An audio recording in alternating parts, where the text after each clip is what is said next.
Hi everyone, I'm Ming, and today this destination that I want you to visit is the Temple of Literature.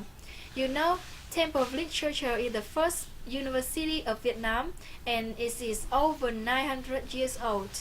Vietnamese people are possessed of traditional fondness for learning, so that this university is like a symbol for this tradition and also a symbol for Vietnamese culture.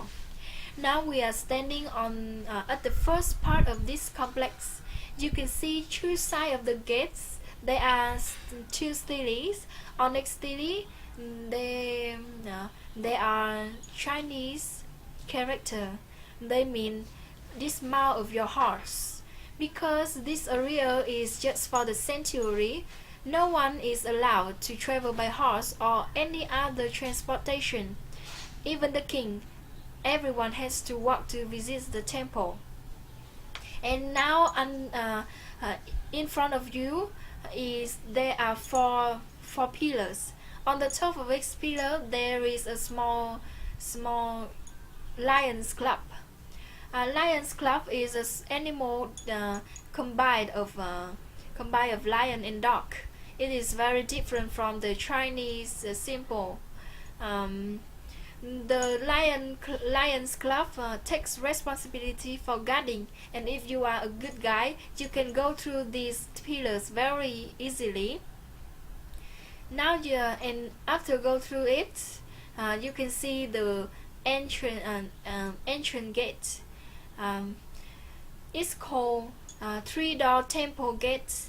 The biggest one is just for the king, and all the mandarins and soldiers take two small one in the left and in the right side.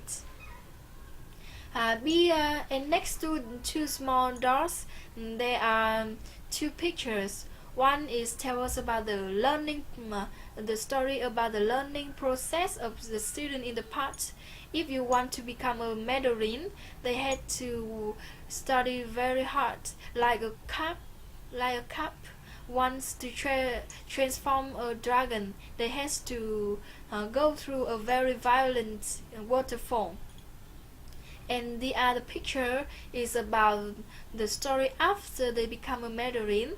They like a tiger go down from the mountain and have the king protect our people and all the country. And you can see the three-door temple gate has two floors. On the second floor there are two dragons flanking the moon, and it symbolize for the praying for rain belief in our country.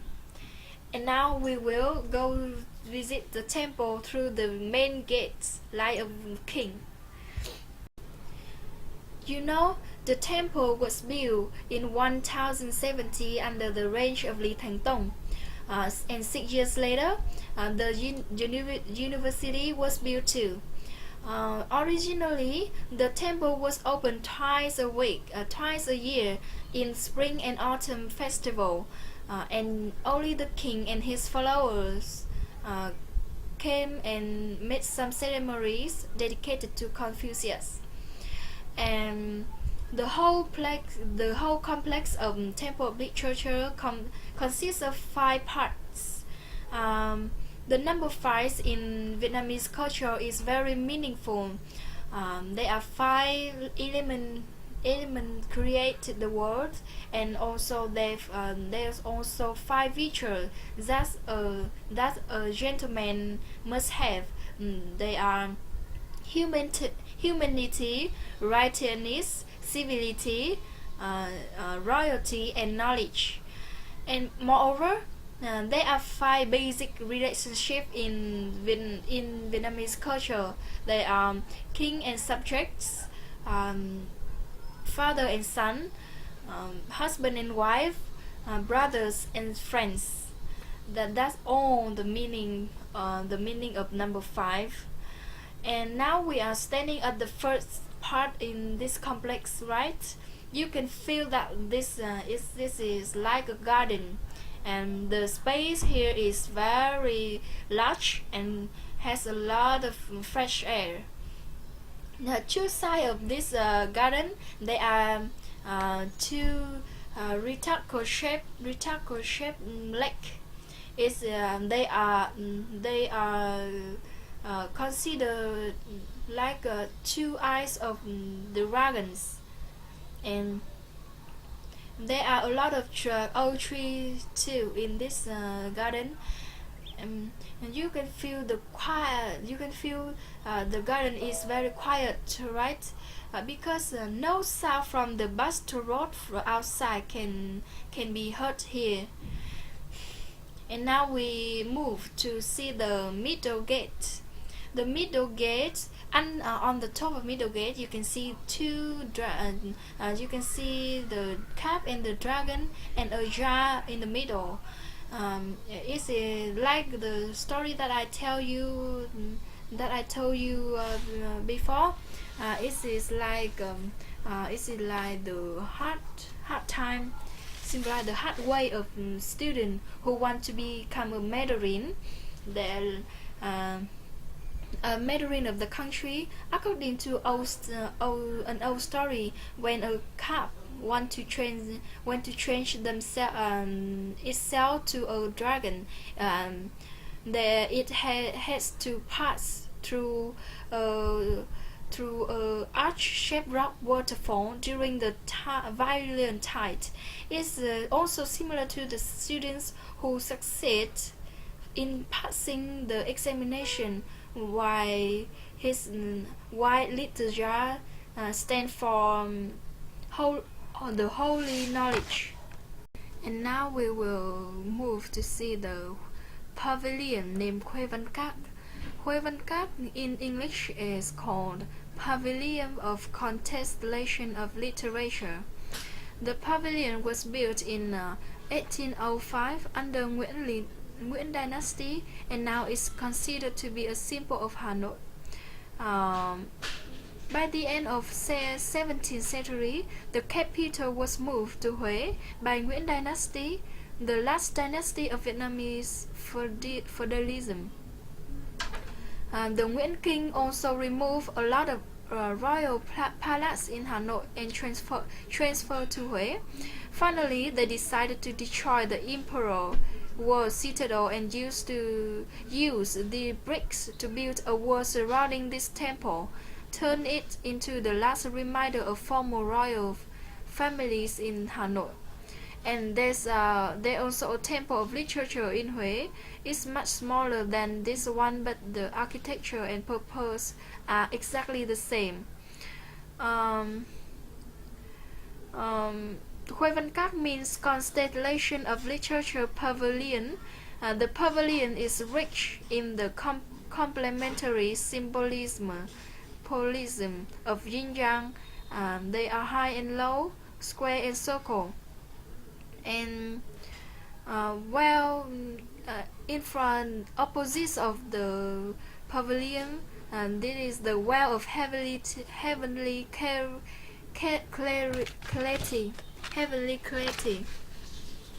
And do you know the relationship between the pavilion and the previous door? Previous door. In order to student to pass, student to pass through the gate to the next level of knowledge, and the visual and talent of the first stage must be joined to excel in literary expression. And the meaning of the well of heavenly clarity is it is the place where if you will go to the main house, you have to mirror. It's like a mirror. You will see yourself under the water and fix their clothes and hair to prepare a very good appearance to see the king in the temple. And now we will move to see the city garden. There are in the past there were about 150 stele in the garden, but during the wartime, a lot of them were destroyed, and now there are just 82 stele left. The first stele was built in 1484. The king's idea firstly was to build a stele which bore the name of the all successful students, and so that their name would last forever with the history of the country. It is the biggest pride for them and their family, and if their offspring visit the temple, see their name on the stele, and they would be encouraged for learning. Each stele represents for a single examination year. The first part of the stele contains some nice word about the king and his royal court, who held the examination. The second part is about the examination, when and where it happened, how difficult it was, and also the name of the composer. The last part contains the names and the native village of the student who award the doctor degree. You can see that sometimes you can see some destroyed characters on each stele, right? Is it because the reason is the new king who took power the country didn't want the local people to think about the former king, so that he ordered his soldiers to wrap on the nice word about the former king, to bring all the people's thought about the former king away.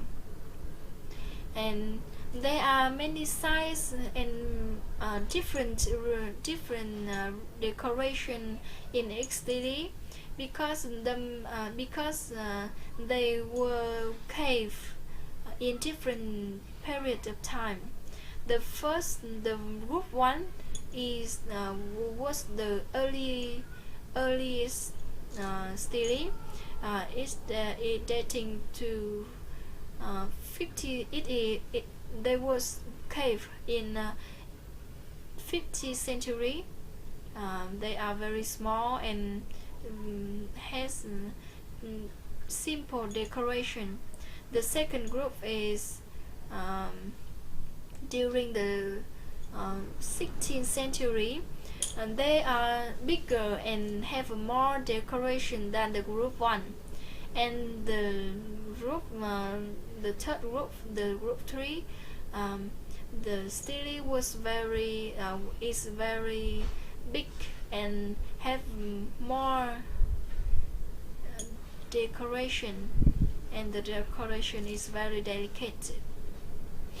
That's all about the stele garden, and now we will move to see the main house. The main house is the place that the king and his fellow would make their offering to Confucius in the past. It is also the place where the new doctors kneel and bow to pay their respects. In earlier century, no one but the caretaker and the king were allowed to enter the main house.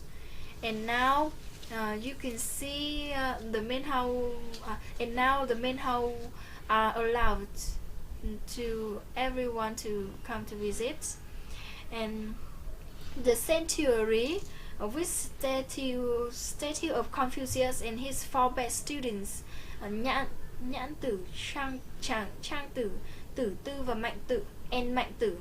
After Confucius' death, these students made a great contribution to develop his theory and to separate it over Asian countries. You know, Confucius is regarded as the founder of feudalism system, and Confucianism was introduced into Vietnam quite early, together with the Chinese domination, which lasts for 1,000 years before 938. Since we had our own independence, and although we try our best to keep our authentic culture and lifestyle, the Vietnamese kings did accept a lot of progressive theory from China. They practiced Confucianism to establish the new and young royal courts in Vietnam. Confucianism reached its peak at the 15th century under the Lê dynasty. Education was promoted much more than ever, and there were also bigger gaps between people of social positions and between men and women in the society as well. Since 19th century, Confucianism lost its influence in Vietnamese culture, and became badly behind the Western schools, particularly in technology and the natural science. So at the beginning of the 20th century, Vietnamese stopped on Confucian examination, but the traditional respect for learning remained. And today we worship Confucius, not as the founder of Confucianism, but as the great teacher of generations, and appreciate his non-stop learning and teaching. And now we will move to see the school, the Quốc Tử Giám School for the Son of Nations. This school was built in 1776, like I told you before, and it was firstly opened for Cloud Prince and the then sons of the Mandarins chosen by the king. Sometime later, the school was opened for good male students of the country who want to become a Mandarins and contribute to the country. Those who succeed in the first step regional exam will carefully be prepared for the national exam and palace exam. Normally, they came to the capital to stay and study. Stay and study with a better teacher to prepare for the examinations. Most of them joined in this school and spent 2 or 3 years preparing for the exams. Some of them learned with other famous teachers around the capital and went to this school to attend some public lectures, which were held twice per month.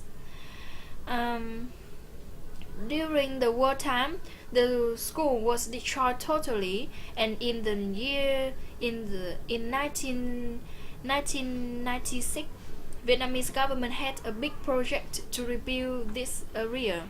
It was rebuilt by all Asian techniques of many craftsmen. Actually, the craftsmen could not restore the university to its original design because the area was heavily damaged at the beginning of the 19th century, and the original architectural drawing had disappeared. They just tried their best to build in an architectural style which fits with the Temple of Literature, and this project has finished in 2000. And finally, we will go inside the main house of the last part of this complex. This house is placed to worship our greatest teacher, Vietnamese great teacher. He is Chu Văn An. Chu Văn An was a Confucianist teacher, physician, and high-ranking Mandarin in Chun Dynasty. He became the most famous Confucian teacher in our history, and after earning a doctor degree, he refused to become a Mandarin but set up his own school at his native village and attract many students. Hearing his talent, the king invited him back to the capital and appointed him vice director of the National University. He was not happy in the capital because of its corruption. He persuaded the king to behead 7 corrupt Mandarins, but the king didn't agree, so he quickly submitted his resignation and retired. He back to his native school and again became a famous teacher. A lot of his disciples later worked in the royal court and had the top position. When he died, the king sent Mandarins to attend the funeral and granted him a high royal title, had him honored as a sage in the Temple of Literature, thanks to his talent and morality. And you know about the Temple of Literature, the temple and the school area are turned into a cultural center of Hanoi now, as a symbol of Vietnamese culture, Vietnamese education also. There's a lot of graduating party held in this area as a special honor for students, and like the day that we had the training. There are a lot of students come to Temple of Literature to took pictures after they graduated from the high school or university. There's also a lot of festivities happen here, especially during the Lunar New Year.